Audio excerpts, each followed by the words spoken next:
All right, you're looking live at Generation to Generation Cowboys and Sports Talks. I'm the host, DJ Itelluwhat, and I have my dad, the co-host, Cowboy Joe, 64, here with me. Let's see. Join me, and together we can rule the galaxy as father and son. I am your father.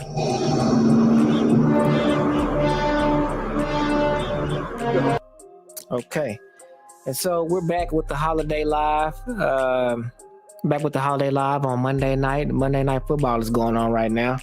I see that the Saints are getting beat down, but we're gonna be talking about. I named this video. Should we be bringing Mike McCarthy back? Should Mike McCarthy come back? Discussion, and so that's just what we're gonna lead off with. And we can talk about some other things as well. But yeah, to jump it off, that's what we'll talk about. You want to say what's up to the people and kind of let them know what's going on? Hey, what's up to the people? Had a pretty impressive win last night. I was kind of surprised how we played. Tampa Bay, they had a lot on the line, and they came in and gave us their best shot, and we pulled out a victory. So, pretty impressive across the board. Baker, I mean, he left it out on the field. He almost got knocked out of the game. But yeah, it was an impressive win. Had a lot of things kind of go our way. Got kind of sketchy at the end, but DaRon Bland, he's showing you what we missed all year with the way he's playing. He's really, when you look at what he's been doing over the last couple of weeks, I would say that he's playing just like he was before he left. That's pretty impressive for him to come back and he followed Evans all over the field. Did you notice that? Yeah, I did. And yeah, they had mentioned that at the beginning of the game. I think it was Babe did. No, it wasn't Babe. It was what's his name? Brad Sham. Yeah, Brad Sham mentioned that. And but I mean, like you said, DaRon Bland, I mean, he really was a steal. I mean, we really just came up, which is more reason why they need to go ahead and pay him now. But we really just came up. I was really kind of sketchy about how he would come back after the injury, being that was such a sensitive injury, and it's a very important injury. That injury, that's a type of injury that you really, really, really need to heal before you come back. Otherwise, you could really mess up your foot. I think Michael Jordan had a similar injury early in his career, and they told him like, "Hey, what was you gonna say?" Well, Dez and Julio Jones had that same injury. Yeah, but, so he played it smart. I mean, for the most part, he pretty much missed. We playing 17 games. He probably missed 13 games. Yeah. So he played it real conservative. So kudos to him and his agent for just waiting till he was all the way back. And man, Jordan Lewis, I didn't know they had a Pro Bowl nickel corner. That's something that I'm hearing? Maybe I wasn't aware of that. Me neither. But if there is one, he should be it. He's probably played himself out of a Dallas contract. What do you think about that? Yeah, because he came back on a veteran minimum. So he really played himself out of a contract. But Jordan Lewis is the type of guy that the Joneses like. He'll come back and they will pay him, a little bit more than what, like for instance, like, if another team was to offer him whatever they offer him, the Joneses are probably hit in that same ballpark and get him back. So and he will come back. Send me the link. If I didn't, I'll send it now. And he will come back too. We're gonna see.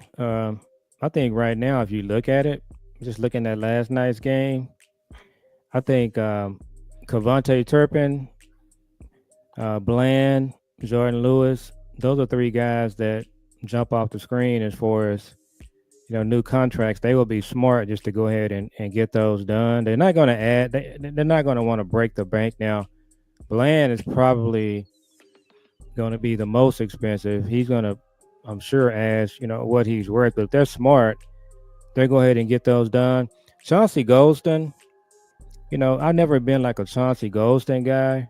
I just don't know, you know, if he is a starter every down player, but he's probably also earned a contract somewhere. I'm not really sure that it's going to be here. What's somebody else you think they should sign? I know Turpin had another good game. Oh yeah, Turpin off. Turpin needs Turpin for sure. Bland has Bland for sure. But I kind of want to see them sign Osa. Um, I know he not. I know he probably not gonna be able to come back. Because he's probably gonna demand quite a bit. But I really want them to bring back Osa because I just feel like he's like one of the.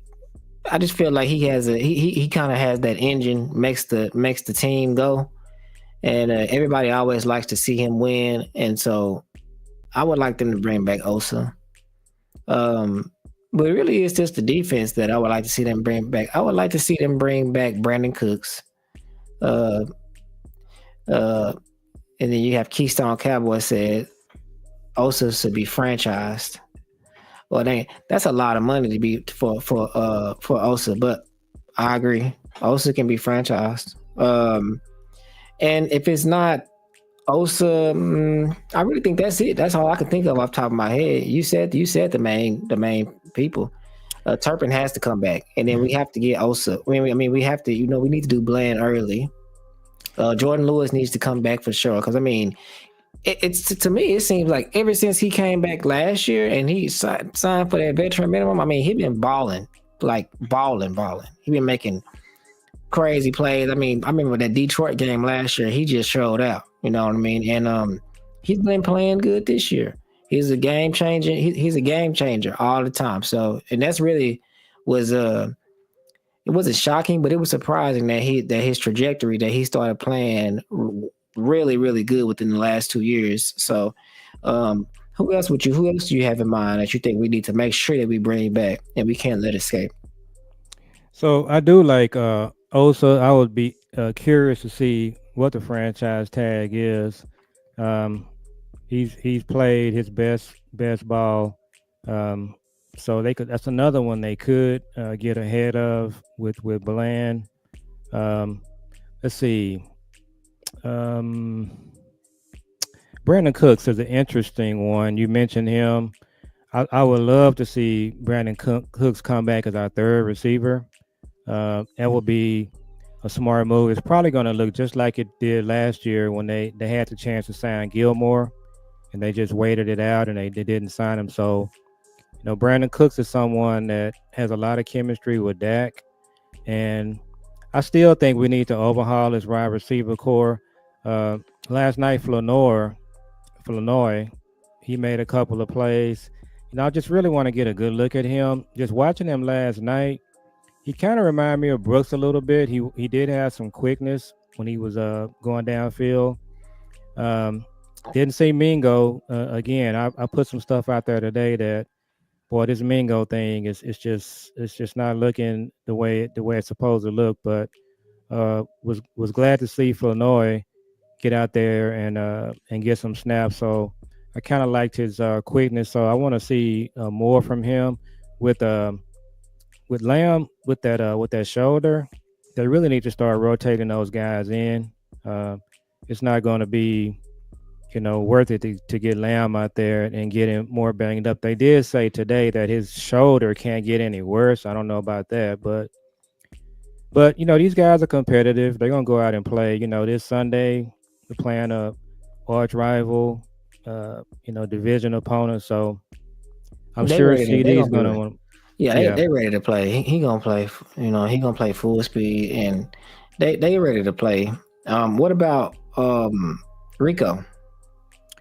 I still like Rico coming back as our, as a back that we can just, pair with another guy. We need to draft a running back in the first or second round. We need to bring in another veteran. So my running backs will be Rico, our one of our top picks, and a veteran. But again, it takes two to tango. Rico may have priced himself out as well. So, we're going to see when the season is over, these contracts start getting signed. Rico, he deserves that generational wealth. He's been in the league a few years. And all of these guys, they deserve to get that generational wealth. So that's what it's going to come down to.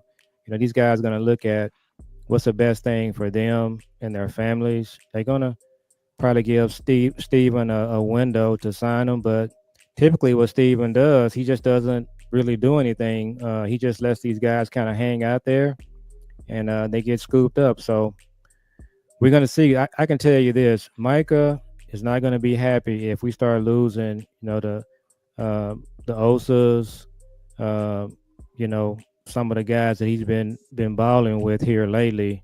Uh, Jordan Lewis. Those are his guys. So keep an eye on Micah. I was going to ask you. So what did Micah and Trey say today on their broadcast? I saw something pop up. Did you watch it? Nope. So apparently they made some type of comments today on their show. So probably want to just kind of check that out. I think I saw that pop up. If they were on, it's Bleacher Report, right? Mm-hmm. Yeah, Yeah, so Bleacher Report. they did something today. I just assumed that you saw it. No, I didn't see it. I mean, I didn't see it, but like you said, we really had that game was really good. They really showed out and showed up. I'm gonna find out what they said. What Micah and Trey said. So Michael had his flu game. So last night, Oh yeah, he was that really. fourth quarter, he was Mhm. wiped out. So I was kind of hoping that Zim had got somebody in for that last couple of drives to give Micah a breather so he could be fresh for that final fourth quarter push. But you could just tell, he was winded. Nobody can question, Micah. They talk about all of this leadership stuff, that's cool, that's all good. But at the end of the day, he just got a ball. So his teammates know he's gonna ball. That's what they look for. And so, you saw that again last night. He was being held the whole night on that drive that he got a touchdown on. Um, and Leo Fowl. We got to talk about Leo Fowl too. Leo Fowl showed up. I was wanting to see more from him. I like the way he played. He was physical. He's one of those players that something that's always kind of happening when he's on the field, whether it's, big hits, balls getting knocked loose. He's very active. So, we might have our little Fred Warner starter kit with Leo Fowl once he kind of gets some more experience. What about Donovan Wilson? Oh man, so again, Zim, he's dialing it up with Donovan Wilson. He's putting it together. It took him several games to figure Dono out, but this happened last year with Dono. Remember, last year he got up to a slow start. Then toward the end of the year, he just started balling. So we're seeing the same thing now. So just he might have had Jordan Lewis, Dono. It was a lot of guys that you could say had the best performance, but he was bringing it, man. He's again, some talk about him not being brought back. What these guys did last night, that was basically all of their audition tapes. If Steven doesn't want to sign them, they were all last night auditioning, including Donovan Wilson. Man, they was hitting so hard last night. I don't know what defense they was in, but it was just like whenever one of their receivers or tight ends would catch the ball, they was getting smacked. They was coughing it up, and they was just like, so many times. Mike Evans got up, and he was just like, man, I don't know about this. It was just too much smoke for him. Yeah, it was too much smoke for him. He was getting followed. How many catches did he end up with? Did he have like 2? Yeah, something like that. Yeah, he had that one down the sideline, and then he had like one in the second half. He wasn't a good outing for him. He was getting followed by one of the best cover corners in the league, and they was, even Mike McCarthy even said it.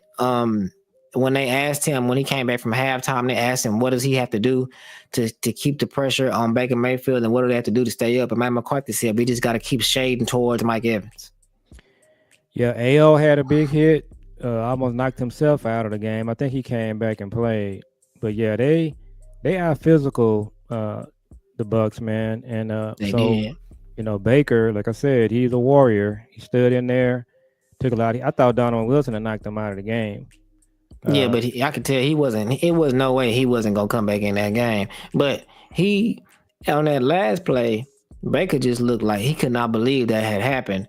But he almost got sacked and he didn't give it up. But um, you know, And Tampa is one of those teams. This is what you don't want the Cowboys to be. You got these teams. They kind of just hang out there, and they win some games. They impress you, but then they come back and they just not able to get over that hump. Todd Bowles, terrific coordinator. He's got a Super Bowl ring. I just don't know if he's a head coach that can just get your team over the hump. This game last night, that was a big game for them, and if they don't, I think that at this point they might need some help just to they make gotta it. win. They gotta win one of their last games, and then I think another one of their division rivals. They gotta lose the game. Yeah, so they just one of those teams. Atlanta is another one. Atlanta is a team that just kind of, they're on that at 8-8 type team. They might win a game or two. Now, Penix, he looked really impressive yesterday. He did. They got all the tools to succeed, but they just need that Hall of Fame coach, that innovative coach that can just win games for them.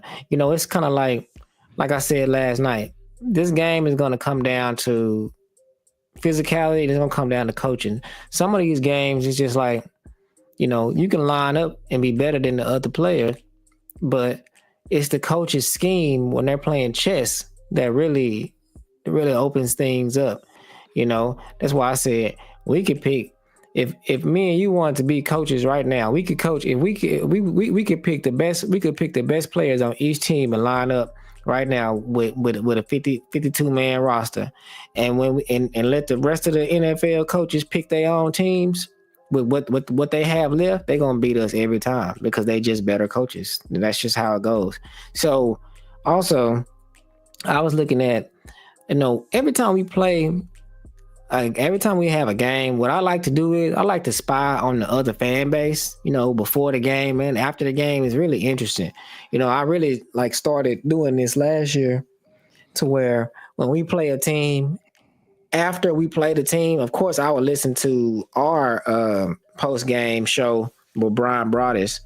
But what I've been doing lately is I've been listening to the other team's post game show. And I'm talking about last night, Tampa Bay fan base. You would have thought that Todd Bowles was going to get fired on the way home. They are really, really, really trying to get him out of there. I'm talking about, I was listening to Tampa Bay YouTube channel, and I was listening to Tampa Bay radio. Every single caller that called in said they want Todd Bowles fired. Every last one of them.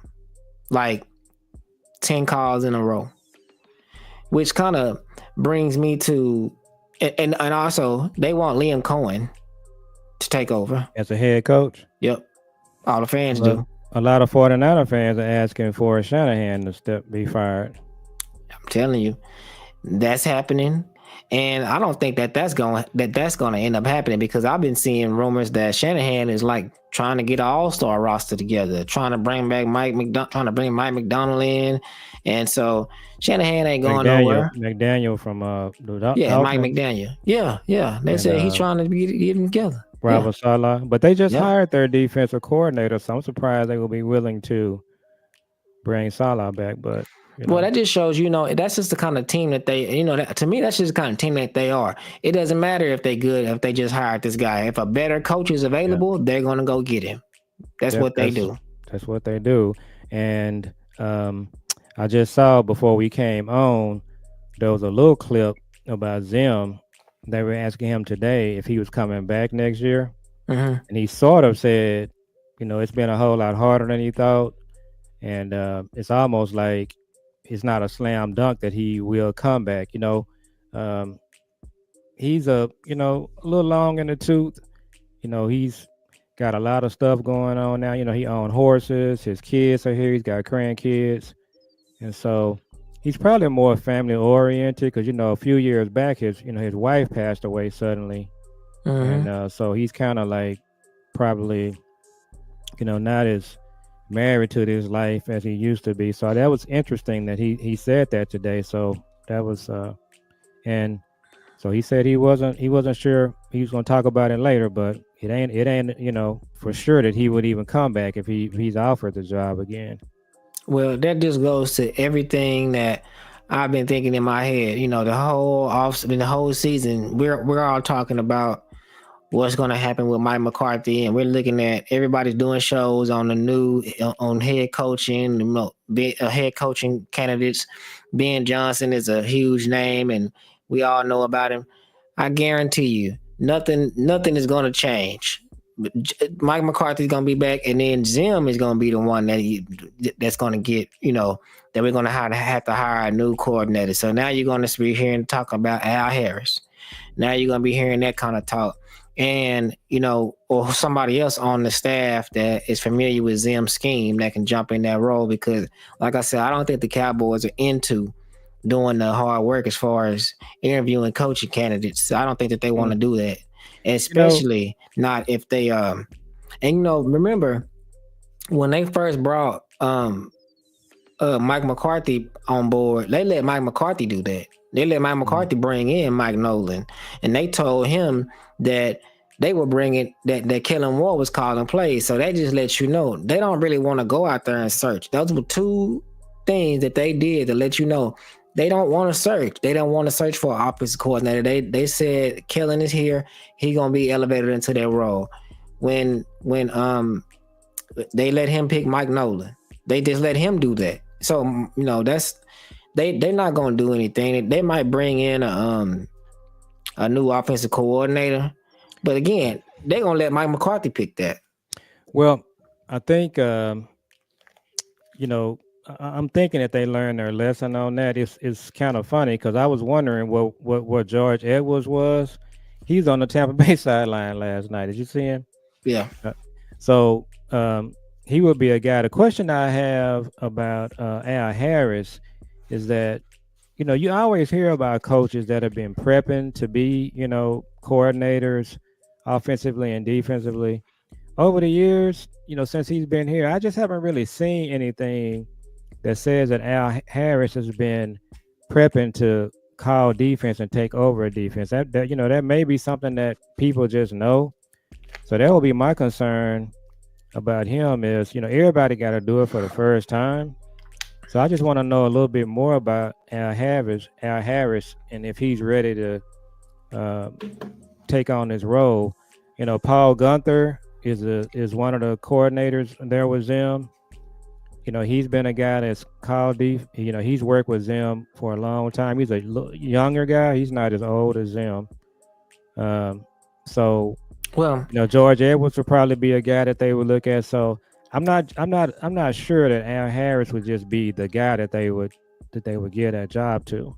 well, I kind of agree with that, but I also think that I think that Zim is the kind of guy to where if Zim knows that he's not going to that he really don't really want to come back next year, and with Al Harris being the defensive coordinator assistant, the assistant defensive coordinator, Zim will be getting him ready to take to interview for that job. With these last couple of games, he will be getting him ready, and then And he is a McCarthy guy. Al Harris is. he's a McCarthy guy. He played for Green Bay, so it's just fitting. And then on top of that, we do need to look at how the corners and the safeties have played. They have played good. He has made no name guys household names in Cowboy Nation. AO and Butler. Those guys, we didn't know who those guys was. AO, we was calling him Penn State for a little while because we didn't even know who he was. All we knew was where he came from. So those guys are guys that we want to see play next year. They have roles on our team. Butler has a role on this team, and AO does too. And that's probably because of. We got to look at this now. Trayvon Diggs came into the league, and he's definitely a Hall of Famer. He broke the record for he's a Pro Bowler. He broke the record for interceptions. interception in the game or something like that. So I think he's gonna be in the Hall of Fame. I would think. I don't know. I could be talking too soon, putting the cart before the Yeah, horse. and he got to play a while, a little bit longer. We don't even But know if he gonna play now. right, but then you look at Deron Bland. He's just a fourth round, fifth round pick guy that he just turned into a number one of the number one corners in the league. And then you look at these other guys that he had. Look at Jordan Lewis. Jordan Lewis has been here forever, and he hasn't always been this good. And all of Mm-hmm. a sudden, for a little while there, we was kind of like Jordan Lewis need to go somewhere. But then Yeah. now he's a staple on the defense. And then you look at all the other players that I'm looking at, like Bell and like Dono. These are all Al Harris's people. So I mean, he's a good. Well, I have no doubt that if Zim, retires, and we don't know that he is or not, we just speculating based on what we saw that little clip today. But it's no question that Al Harris is going to get interviewed for the job. There's no doubt about that. I think he should get it. I know Dan Quinn was trying to get him up out of here. And I see a lot of young coordinators around the league doing things. I saw a little clip tonight on Green Bay's young defensive coordinator. And that's one of the things that Jerry and Steven and McCarthy need to do if he's coming back. You always got to look, kind of to the future, look ahead. And you always want to try to have young coaches and definitely want to have a mix. You don't want to have all old and all young. You want to have a mix, but I really like what some of these young defensive coordinators are doing and offensive coordinators are doing around the league. So, and if McCarthy comes back, hopefully one of the conditions is that he lets somebody else call the plays, get somebody off another staff that's running the West Coast offense, a younger, more innovative guy. There are some people out there that, Will Steele. Shout out to Will Steele. He's talked about some names. So that's the direction they need to go in. I hope that they don't bring McCarthy back and just keep everything the same because, McCarthy, the thing that really tipped me over on this is when I watched the Chargers last week and I saw Jim Harbaugh is a good coach, but he's got Greg Roman calling the play. So, McCarthy, he could take a page out of, somebody's playbook like that and do it. Andy Reid is calling his own plays. Sean Payton is doing it. I just don't think McCarthy is, doing a good job calling the plays. A lot of people are kind of upset right now because the last couple of games, he's doing some things offensively that he should have been doing the whole year. It's like, why would you wait till the end of the year and you're out of contention and start doing all of these things with your offense, like, putting Turpin in the backfield for some plays. And so it's kind of crazy how he's done that. And he's done that every year he's been here. Well, he called plays for the first time last year, right? But yeah, and he started out. Well, everybody got to understand that too. I've been explaining that to people too. And he started off calling plays last year, and it wasn't working. And then after the 49ers game, the Dak and them took over, and so some people have been saying that. I seen this last night. Some people are saying that they think that the reason why the offense is doing better all of a sudden is because Dak has influence on the play calling from upstairs. I mean, that would be interesting, but again, it's like, you're the head coach. This is your offense. You need to just have, be more proactive with what you're doing. And what he was doing at the beginning of the year when he had everybody healthy on offense, he just wasn't getting it done. And he lost a lot of games. Right now, we could easily be trying to hit that last playoff spot. But so right now, we're at 15 on Tankathon. They still got us taking Burden. So I just think that'd be awesome. That'd be awesome. Before we talk about that, I want to point something out, and I'm just doing this live right now, so I want to do this right now, real quick. So I'm looking at the Cowboys defense, and I'm looking at the Commanders defense. Okay, so the Commanders defense. Let's see how many takeaways they have away, and I'm counting interceptions, and I'm counting fumble recoveries. I'm counting for the Redskins. I mean, for the Commanders, it's 1, 2, 3, 4, 5, 6 interceptions. So make sure I got that right. 1, 2, 3, 4, 5, 6 interceptions, and then fumble recoveries. I'm gonna count them too. So 7, 8, 9, 10, 11, 12, 13, 14, 15, 16. So they have total interceptions and fumble recoveries or turnovers would be 16. Now let's look at the Cowboys and see what the Cowboys have. So the Cowboys have interceptions. They have 1, 2, 3, 4, 5, 6, 7, 8, 9, 10, 11, 12, 13. Let me recount that. 1, 2, 3, 4, 5, 6, 7, 8, 9, 10, 11, 12, 13. And then fumble recoveries, they have 14, 15, 16, 17, 18, 19, 20, 21.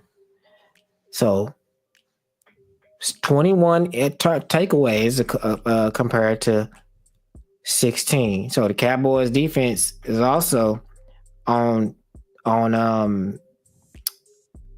fantasy. The Cowboys defense is ranked number 8, and they average 7.1 points a game on fantasy. And the Commanders defense is ranked number 24th, and they average 5.3 points a game. So I wonder if you just looked at, I know you don't have this, if you just looked at the last, 5 games or 5 or 6 games, Cowboys defense is probably right up there with the best teams in the league. So yeah, that's a fact. But that's known. That's been going around since Micah came back. That they've been playing like one of the better units in the league. So, but I'm just saying that the Cowboys defensive stats are better than the Commanders. The Cowboys defense is better than the Commanders. So, in the games that I've watched of theirs, the Commanders, they were getting gashed, especially the running game. Saquon gashed them yesterday. Yeah. They having some issues with stopping the run. Some of the guys they got in their secondary, they're just not the type of players that we have.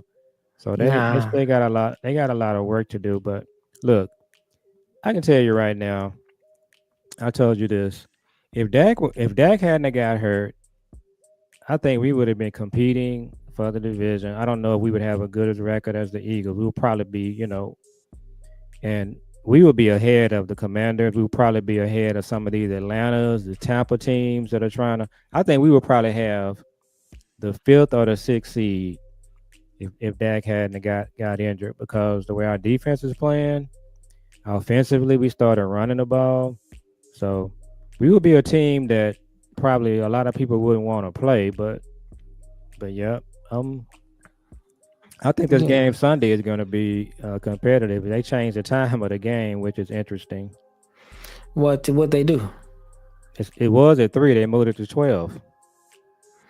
So well, they don't want. Well, I guess they have to. They're moving it around because the playoff implications. They don't want these other teams that's playing to know what's happening before the other team does. Yeah, and they put the Vikings and the Packers at 3. Either it was the Vikings and the Packers, or the Vikings or the Packers and the Lions. And it was a big.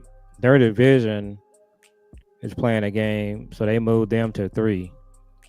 So it's one of them NFC Central. It's the Vikings, Bears, or the Vikings, Lions, Packers and Bears. So they're going to play one of those games at 3. They moved them to 3 and moved us to 12. So for Dallas, that's better because, on the East Coast, you're going to be playing the game now in daylight, where before, it's going to be cold and darker if we had stayed at 3. So, and then am I looking at this right? Is the Vikings, do they got 14 wins? Yeah. That is crazy. They competing for the number 1 seed. That is wild. So whoever they're playing Sunday, they got the Vikings playing somebody at 3. So, yeah. That's wild, man. So yeah, the Eagles, the Vikings, and the Lions, they're like still competing for that number 1 seed. So the Eagles have to win this game. The Eagles are probably going to have to play this all the way out. They're not going to be able to rest anybody these last 2 games. Washington is debatable because with Atlanta and Tampa losing. When we play the Commanders, there's a possibility they might be able to rest some people, especially if they win next week.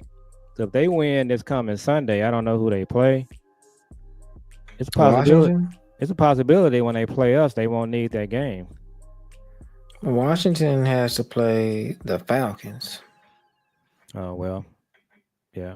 Well, they gonna put it like this: if the Falcons win that game, then they're gonna have to play when they play us. If they win the game, it's a possibility. Because Washington only has 5 losses. All these other teams have 7 losses. Yeah, And Washington what's got to what's the win. what's the what's the Packers record? The Packers and the Vikings. The Packers got 10 wins and 4 losses. So yeah, these are yeah. So the Packers and the and Yeah, Washington are playing for that spot. yeah. So Washington might have to play that last game to try to catch the Packers. So If the Packers win, they have the same record right now. yeah. So So I wonder who won when they played each other. did they play each other?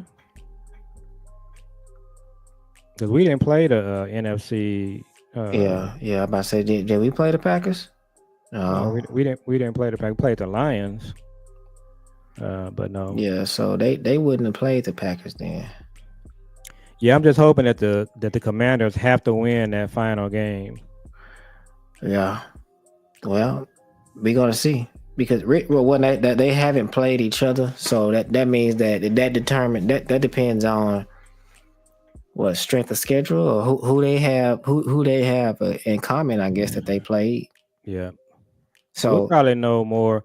And I was going to tell you too on this fantasy thing. Um, they got games on. They got 3 games on Christmas Day, so you probably going to be watching those games. Did you know that? the Chiefs, the Steelers, the Ravens, the Texans, and the Seahawks and the Bears. I mean, and the So do you have to watch those games? You have anybody playing? I think I do have to watch those games. Let me see. I thought who was the third team? Yeah, because I only see 2. I see the Chiefs and the Steelers and the Ravens and the Texans. Okay, well maybe it's 2. I thought it was 3. It's a game on December 26th. The Seahawks and the Bears. Oh, okay. Let me see. Yeah, I think I do have to watch those games. Not for myself, but I think the player, the guy that I'm playing, I think he has players on that team. I Yeah, have to look that up and Caleb see. Williams playing the day after Christmas. Yeah, so I have to watch that if he plays Caleb Williams. So yeah, that's accurate. It's gonna be a good game. I can win the whole thing. He has Then there's games on Saturday. So you got games Wednesday, Thursday, Saturday, and Sunday. yeah, and I have to watch them because he has. He got Caleb Williams, Justin Jefferson, Jordan Addison. So they playing the Packers. He got Joe Mixon because Houston Who and playing the Kansas City, Packers? the Vikings. So that's a 3 o'clock game that Sunday. It's the Vikings Yeah, and the Packers. it is. After we play. That's gonna be a good game because they both are good teams. Yeah, And the Vikings trying to play for number 1 seed, and the Packers are just trying to make the playoffs. well the Packers are pretty much in. They trying to make the wild card. So Playoffs now, it was 7 teams. Just so we have to go back and kind of relook at how they do that. So maybe the Packers are playing for like a home game or something. I don't know. yeah, maybe yeah, they could be playing for a home game and wild card. And then he has Joe Mixon. Joe Mixon plays for Kansas City. I mean, he plays for Houston, and they play in Kansas City. Cincinnati not out of it either. That's wild too. Yeah. I can't believe they're not out of it. And then it just goes back to show you, man, that one game, that one blunder that we had, we would have been right there if we wouldn't have had that guy mess up that fumble against that team. We would have been right there in the hunt. But right now, these last 2 games, but really mean that we can really get in with these last 2 games. We in between that world where you kind of do you want to make the playoffs with Cooper Rush and do you want to get your draft pick? So we kind of caught in between. I think we really need to get a good pick. I think we need to pick a receiver in the worst way. I think so And too. And then I like the fact that a lot of people in Cowboy Nation and all the podcasters are saying the same thing. So maybe it's like a clear message and a clear path to the front office that says that this is what we need to be doing. It's obvious that we need to be picking a receiver or we need to be picking skill position. We don't need no lineman. We don't need no defensive tackle unless it's one of the Michigan boys. And we don't need no, nothing else. We need a receiver and we need a receivers running and back. running backs. That's it. And if it's not gonna be Genty, it needs to be homeboy from Carolina. Like That's Bucky what people Irving. saying we should take Carolina with the Carolina running back with that first pick. Not over Luther. Or Well, if they're not there, well, what about Ohio State receiver? well, I would take the Ohio State receiver is probably my first pick. If we're at 15 or 16 and he's there, that's the pick. Yeah, And and if Luther's not King there, is saying that too. I'm going Luther, Igbuka, and Omarion Hampton in that order. Yeah. My first round pick. If they there, whoever's there. I might take Savion Williams in the second round if we don't get our receiver in the first. But a lot of people have him in the third. Man, I'm with you. I would take him in the second round, no question, because he's just a baller. So I want to see him catching the ball down the field. I gotta do some in-depth study on him because the play that I seen, he's kind of like running the ball like a running back out of the backfield. Yeah, and he, them kind of players right there, you just get them on your team, and you just find Well, a we find a way to saw get them the ball. Mcarthy doing it last night with Turpin. That would be his plays that we saw Turpin running last night. Those will be Yeah. plays that he will be running.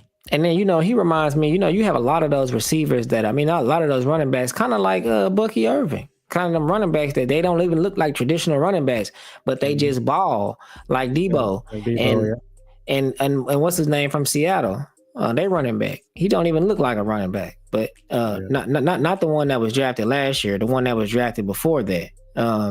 Not my boy that was UCLA running back, but the guy that they started running back. He doesn't even look like a running back.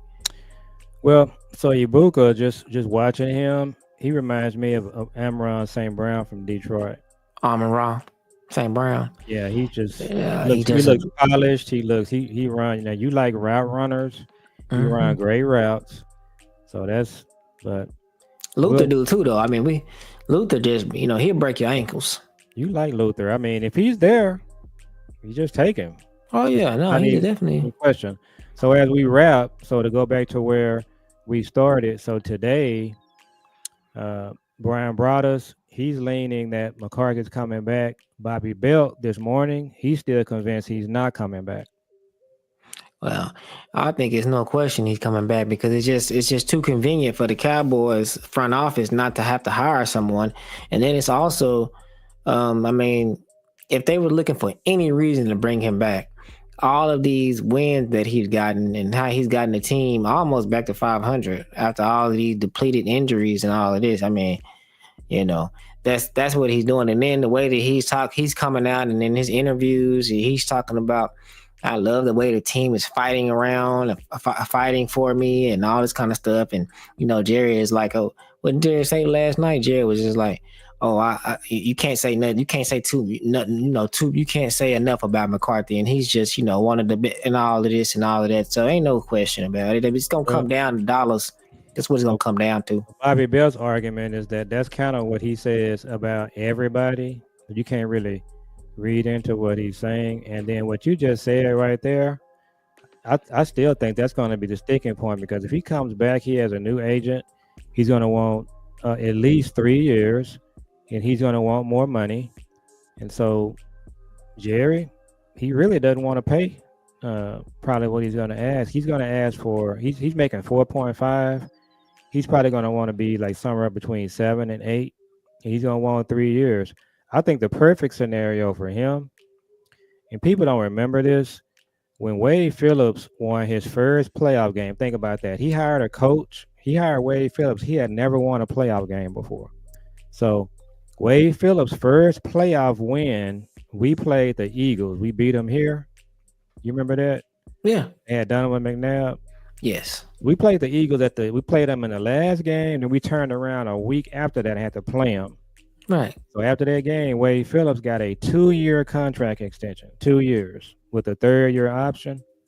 He didn't make it past the next year. That's what's gonna happen to McCarthy. McCarthy gonna get a 2-year deal with a 3rd year option. Yeah, and you could see that, or it'll be a 3-year deal with a 4th, and the same thing could still happen. Well, it's gonna be two things gonna have to happen. He's gonna have to hire out a new offensive coordinator, and I'm not even convinced that Steven and Jerry were asking him to do that. me neither, because they don't want to do what it takes to. They don't want to do anything that requires leg work, and they don't want to do that. And then if they was going to do that, they would already be searching, and we would know about it. It would escape they wouldn't be able to keep that a secret. So, well, it's going to be a lot of guys that's going to be on the market as soon as the season is over. So that's when it's going to be hot and heavy. It's going to all go down. Like I said, we're going to be here covering it all. It's going to heat up all of the content. Just keep your eye on this. The last kind of 3 or 4 games, whatever they've been doing on the offense that's been working and getting Cooper Rush to throw the ball down the field, whatever change that they made, I don't know if it's Dak having more assistance with it or whatever it is. The defense is starting to, the offense is starting to look like it looked last year. If they finish like that, and they look at what happened last year, and then they say, "Oh, okay, we made this change again, and the offense took off again." They ain't changing nothing. They gonna come back next year, and then that's what it's gonna be. Now the running game struggled last night because they were playing a much better defensive front. Yeah, they got Vita Vea and the rest of them. But I mean, Levante David, they was coming up in there filling the hole. They was, but they built to stop the run. They didn't even get that much pressure on us. So it's just like, I was expecting them to have more pressure on Cooper Rush than what they had. And Cooper Rush was throwing the ball downfield, and then they had McCarthy had something for them. It's just like, if y'all gonna rush us, then Cooper Rush is gonna throw the ball 5 yards in front of him every time, and it worked every time. That he was just like, okay, y'all rushing, okay, bam, I'm throwing it to him. He right there, 5 yards, get down, and they just did that all the way down the field until they got out of that cover, zero, and then they, it's just stopping the run is. So our offense kind of struggled a little bit in the second half. So they always do that. It seems they made their adjustments. Tampa did. Yeah, they made their adjustments, and McCarthy don't make none. But that always happens. We always see CD go off in the first half, and in the second half he gets a couple of catches, and then they get laxed. They don't just mash the gas. They get up by a touchdown or something like that, and then it's just they just wait until things like last night happen. The team come back, and then it's just like, okay, but Deron Bland stepped up. And Deron Bland, he won the game for us, and that's the kind of player that he is. But it was close. It was getting there. Let's go ahead and wrap. All right, so I did create the TikTok, everyone. So if you all want to go follow us on TikTok, it is the name of the show. It is the name of the channel. It's Gen to Gencast, Gen to Gencast, which is GEN2. Well, GEN, the number 2, GENCAST. So you can follow us on TikTok. I'm going to be chopping up some videos and putting them out there. And we're trying to get our following up on TikTok. And make sure you like, comment, and subscribe, and follow us on Facebook. And we're going to keep you all posted on the videos that we have coming up and the platforms that we're new to and that we're coming on. So you all make sure that you check in with us and turn the notification bell on, and make sure you hit the like button, and make sure you comment and subscribe. So make sure we subscribe to Big Time Show's TikTok. You got to show me how to do that. Yeah. I'll make sure we do that. Shout out to Big Time Show. I'll make sure that we follow and give you a shout out as well on our TikTok. So you all like, comment, and subscribe, and we'll see you on the next one. And Merry Christmas. And Merry Christmas to everyone. Happy New Year too. All right, bye.